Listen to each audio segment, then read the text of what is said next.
Please be seated.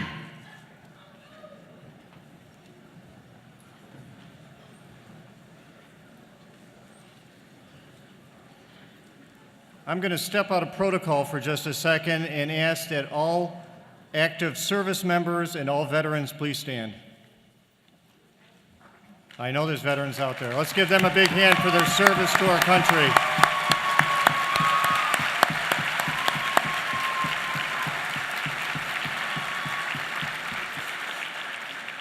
Good afternoon. My name is Carl Fiebelkorn. I'm Senior Associate Dean for Student Professional and Community Affairs here at the school.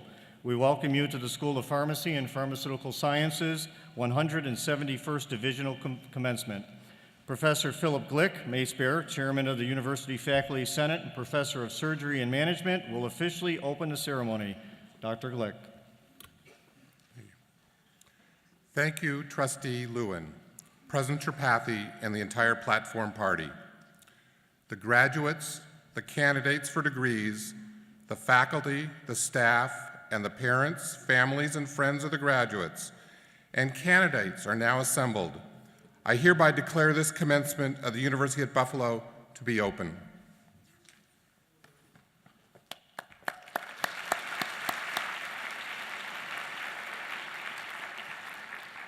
I would ask that everybody please stand now for the national anthem. We ask that all gentlemen remove their hats at this time. The national anthem will be sung by the Royal Pitches.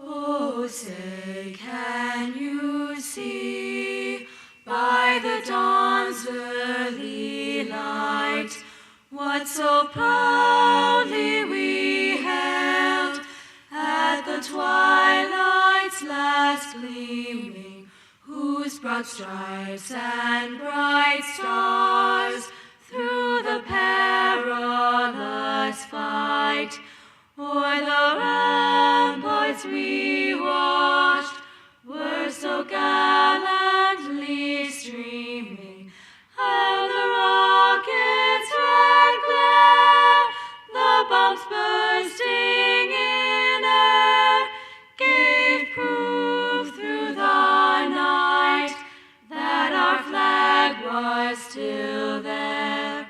Oh, say, does that star-spangled banner yet wave o'er the land of the free and the home of the brave?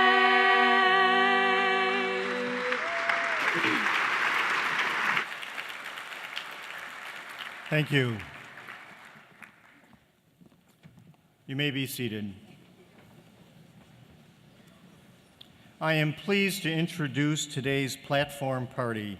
Starting from your left, University President Satish Tripathi, Margaret Hempling McGlynn, honorary degree recipient and guest speaker, Trustee Eunice Lewin, Dr. Michael Kane, Vice President for Health Sciences, Dr. James O'Donnell, Dean, School of Pharmacy and Pharmaceutical Sciences, Dr. Paul Tesluk, Dean, School of Management, Dr. Jean Morris, SUNY Distinguished Professor, Dr. Philip Glick, Chair of the University Faculty Senate and Professor of Surgery and Management, Mr. Mark Stramalia, Director of Process Services and Business Development, GIPCO Bioproduction Products and Services, Thermo Fisher Scientific, and member of the UB Alumni Association Board, Dr. William Prescott, Vice Chair, Department of Pharmacy Practice, Dr. Joseph Balthazar, Associate Dean for Research, Dr. Kathleen Bojay, Associate Dean for Academic Affairs, and Dr. Jennifer Rosenberg, Associate Dean for Admissions.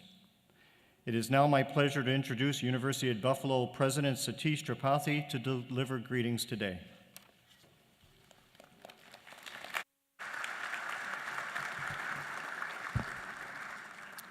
Good evening. First, I would like to offer a warm welcome to the parents and family members joining us. As we honor our graduates today, we also honor your support and guidance, which has helped our students reach this great milestone. Thank you and congratulations. Most of all, we are here to celebrate you, the School of Pharmacy and Pharmaceutical Sciences class of 2017. Congratulations.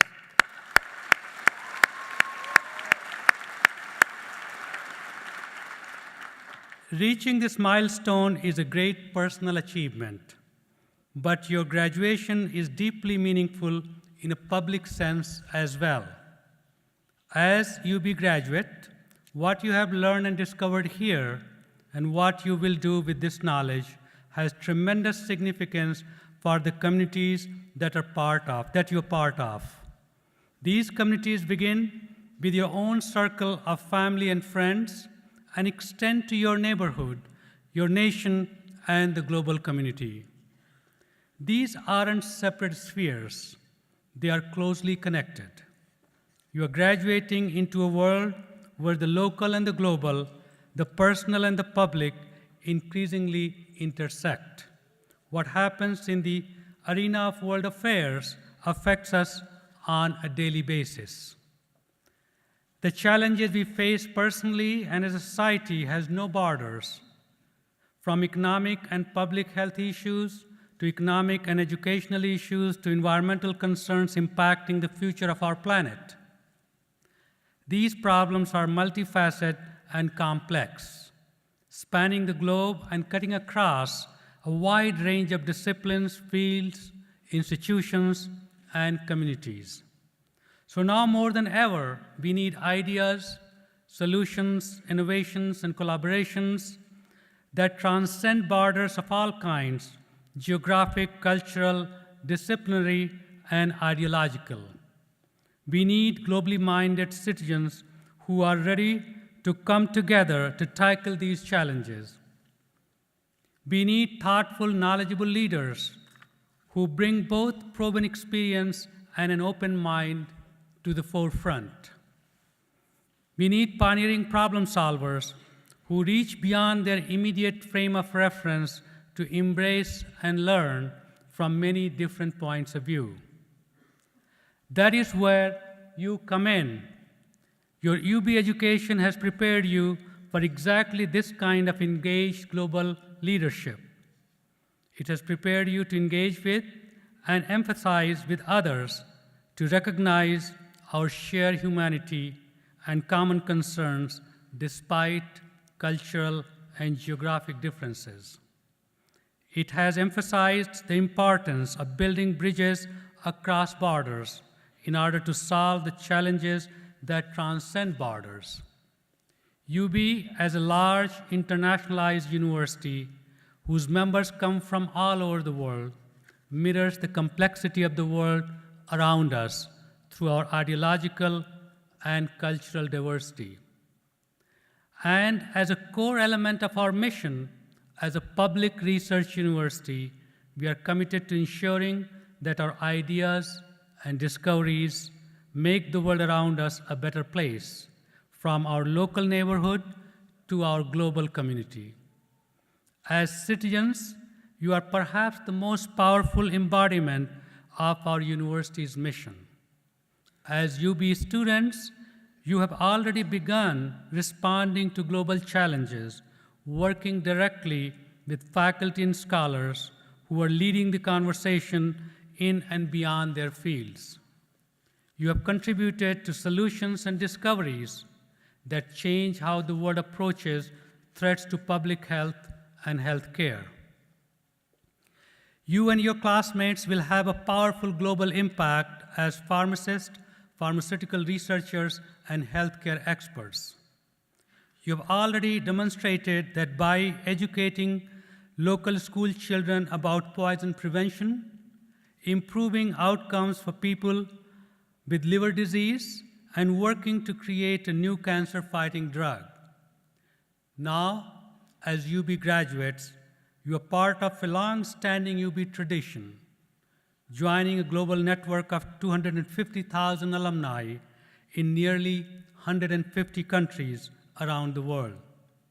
all dedicated to using their UB education to make a difference in the world. The challenges you will be called on to address reflects universal concern facing humanity in every community around the globe. And the communities you are part of, here and beyond, will surely be richer for your contributions and insights. Class of 2017, we can't wait to see how you will use your UB education to make a difference in the world. Congratulations on your great achievement and all the best wishes on the road ahead.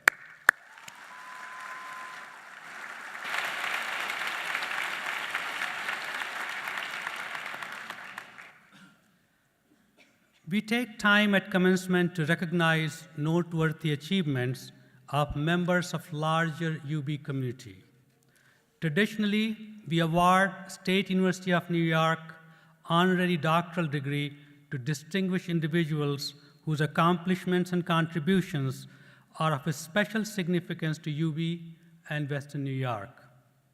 These honorary degrees, proposed by our campus and authorized by the SUNY trustees, are conferred on individual who represents the highest ideals of University at Buffalo. Ms. Eunice Lewin, member of the State University of New York Board of Trustees, will join me now to confer our 2017 State University of New York honorary doctorate. And would our recipient, Margaret Hemp Lling McGlynn, please come forward at this time.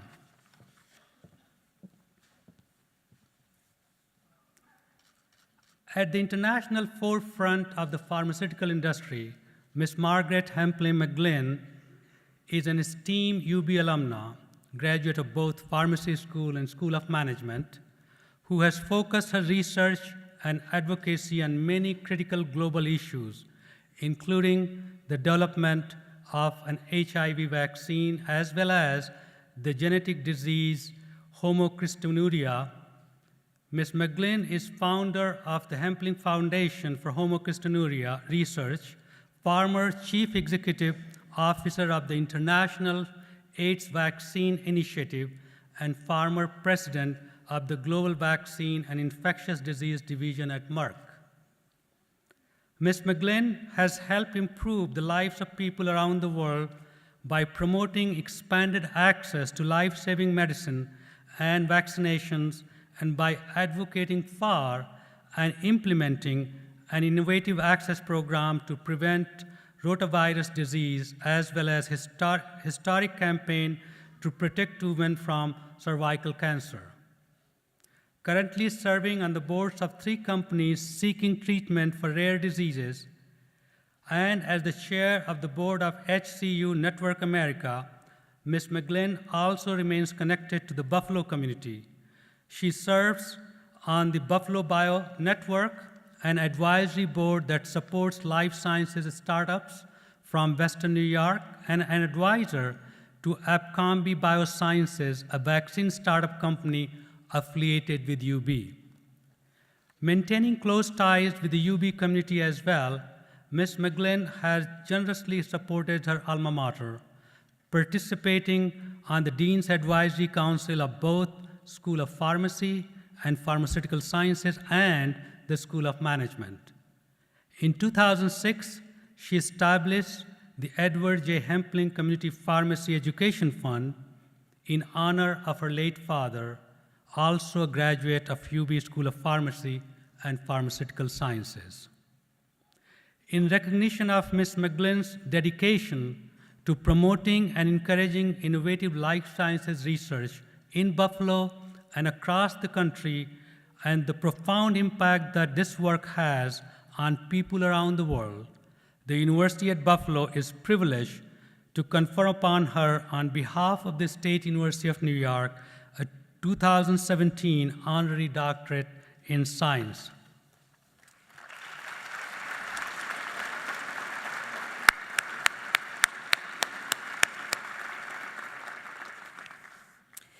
By the authority of the trustees and the Chancellor of the State University of New York and the Council and the faculty of the University at Buffalo, I now confer upon Ms. Margaret Hemplin McLean the degree of Doctor of Science, honoris causa, with all of the rights and privilege thereto pertaining. In token thereof, I present this diploma and direct that she be vested with the hood appropriate to that degree. My sincere congratulations.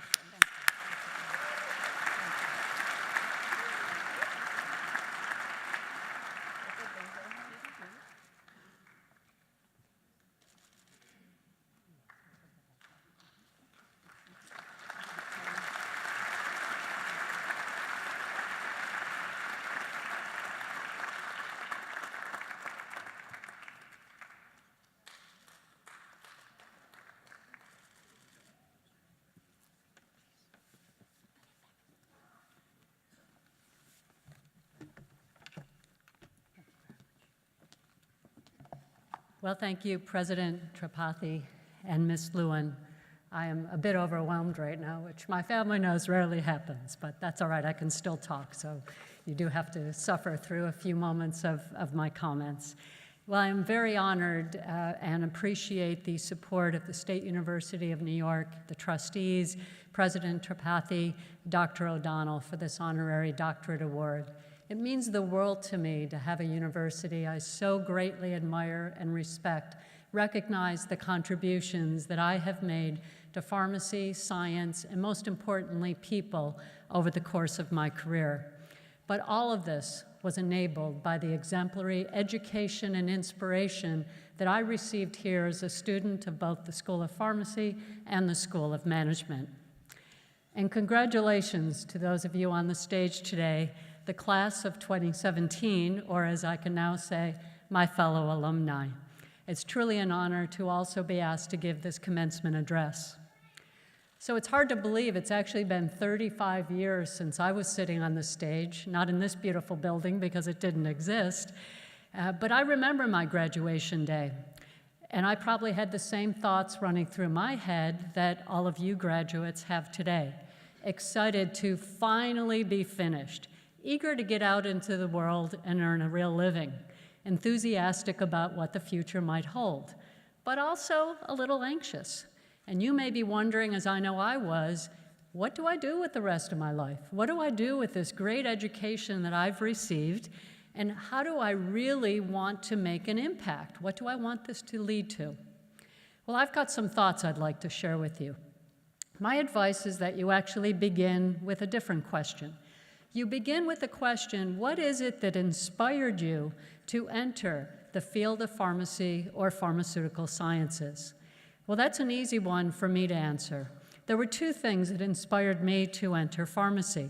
One, you have already heard that I had a father who was a pharmacist, but he was also a role model. Edward J. Hempling ran Hempling's Pharmacy in South Buffalo for about 25 years.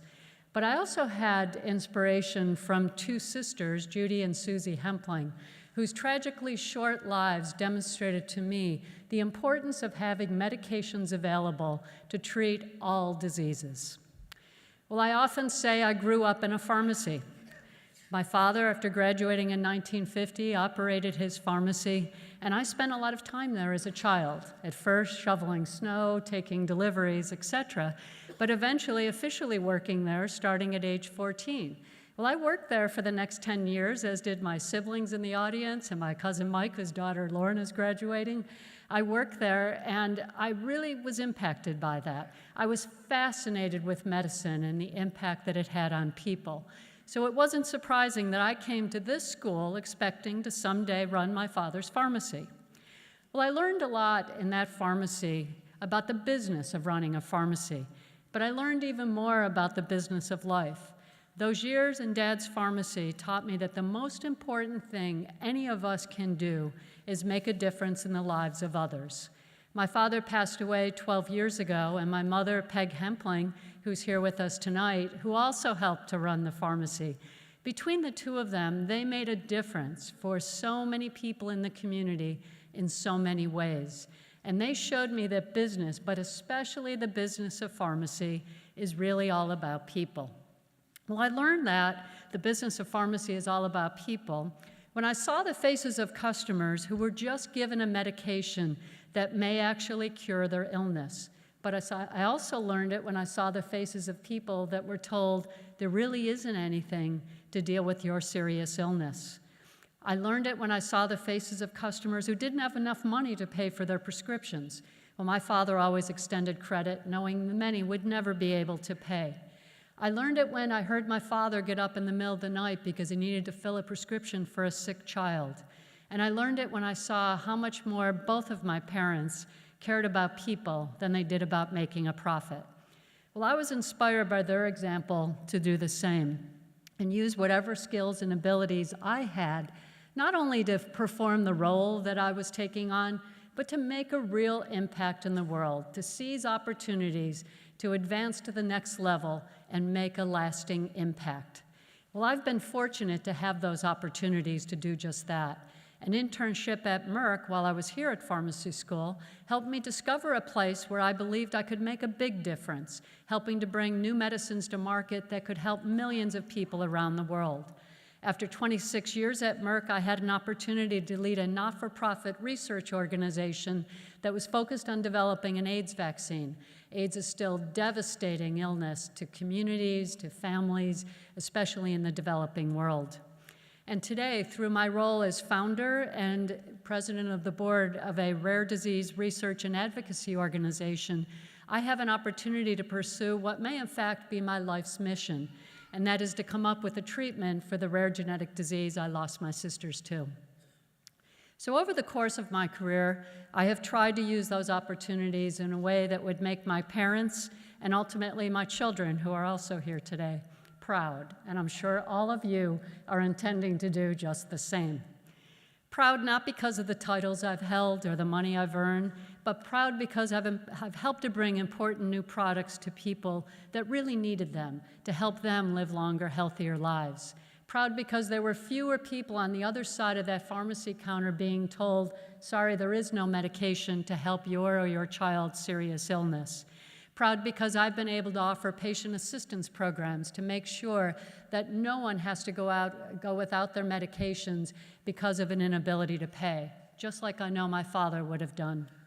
Well, I know the PharmD graduates in this room today will take on many different roles in pharmacy, and you will have the opportunity every day to make sure that people get the right medicines and use them appropriately.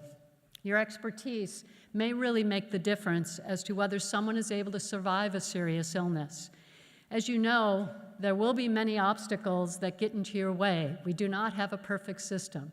So I encourage you, fight those obstacles and seize those opportunities to make the system better and make sure that everyone out there can get the benefits of high-quality pharmaceutical care. And always remember, when you face those obstacles, what inspired you to enter this field, and think of the faces on the other side of the counter who are counting on you. Well, I know many of you in the Pharmaceutical Sciences program are going on to roles in research. The impact of that work is clear. Just think about how many diseases existed 30 to 40 years ago that today, like cancer and AIDS, are considered manageable, at least for many aspects of cancer. Well, now you will have the opportunity to take many of today's ravaging diseases and make them chronic or cured conditions in the future. So just think about that impact of what medicines will be in the market when there's a group sitting here 30, 40 years from now that you will have played a role in.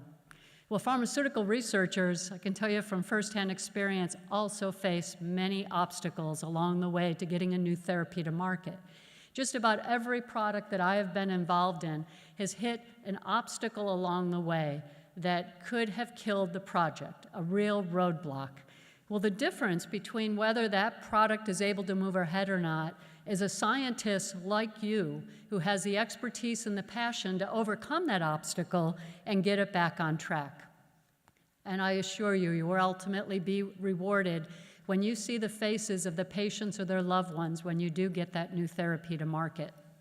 So be inspired by the examples we all have of people close to us who needed a treatment for a disease, but none existed. Well, I was inspired, as I said earlier, by my two sisters who died while I was still in grade school. They had a rare genetic disease called Homocystinuria. I was 4 years old when they were diagnosed. I remember it like it was yesterday. My sister Judy was 6 and my sister Susie was 2. I remember being sad and scared and confused as to why they were affected and I wasn't. They were sweet, innocent little girls. I had 4 other siblings who were also not affected, all of whom I'm thrilled are here today with me. Well, we all together watched Judy and Susie suffer over the next 8 years as their conditions worsened. They suffered from blood clots, seizures, cognitive deficit, vision difficulties. And I kept asking my father, why isn't there any medication that can help them? You can just imagine how frustrated and sad he was about that. But there weren't any available, nor were there any available for many of the other 7,000 rare diseases that existed. Well, it just didn't seem fair to me, and I vowed to someday do something about it. So Judy and Susie were in and out of hospitals and wheelchair-bound, progressively got sicker and passed away within 6 months of each other. Susie died at age 9 of a blood clot in her lungs, and 6 months later, Judy died at age 14 of a stroke. Well, needless to say, we were all devastated. I couldn't do anything about it back then other than pray for a miracle, which never happened. But the education and experience that I gained over the course of my career now has given me another chance. And that inspired me for what I am doing today. When I retired from Merck, I thought back upon my sister's suffering, and I set up the fund in their honor, called the Hemp Foundation for Homocystinuria Research. We give grants to academic researchers who have therapies, but they need to develop proof of concept. And if they get that proof of concept, then it's much more likely a pharmaceutical company will buy rights to the product and will invest to bring it to market. And so the first project that we funded from the foundation is a synthetic version of the enzyme that's effective. And I'm pleased to say that it's progressing into human trials early next year.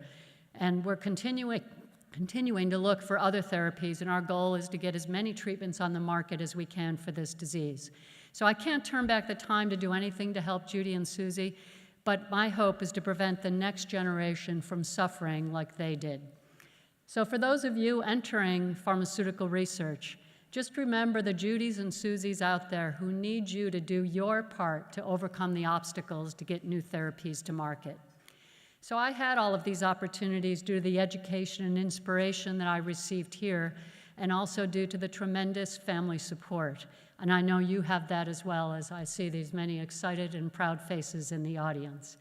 So as you prepare to move forward off the stage today, ask yourself a question: what impact can I make? And dare to dream boldly. Don't just think about doing your job. Think about doing your job at the next level. Think about bringing the system to the next level. Think about finding that cure. And don't think that you can't do it. Dare to dream boldly. I never expected to achieve the things that I've talked about here tonight, and I'm sure my mother never thought I would either. I was just a middle-class kid from South Buffalo, but I had a passion and I worked hard, and I seized opportunities, and I followed that passion to make a difference. So dare to tackle those bigger issues facing pharmaceutical care today. Make sure all patients get the access they need to quality care. You're obviously gifted, or you wouldn't be on the stage here today. Use that knowledge, use your experience. You can be of tremendous value to patients, and you also have the trust that the community gives to the pharmacy profession, because you have earned it over the years in their hearts and minds. You also have the skills, many of you, to develop new therapies for patients like Judy and Susie. But most importantly, you have the passion. And let me end where I began. Think back to whoever or whatever inspired you to enter pharmacy or pharmaceutical sciences, and think of the face on the other side of that counter. So my wish for each and every one of you is this: that your education will enable you and your passion will inspire you to dramatically improve people's lives and to leave the world a better place for you having been a part of it. Thank you, and best of luck.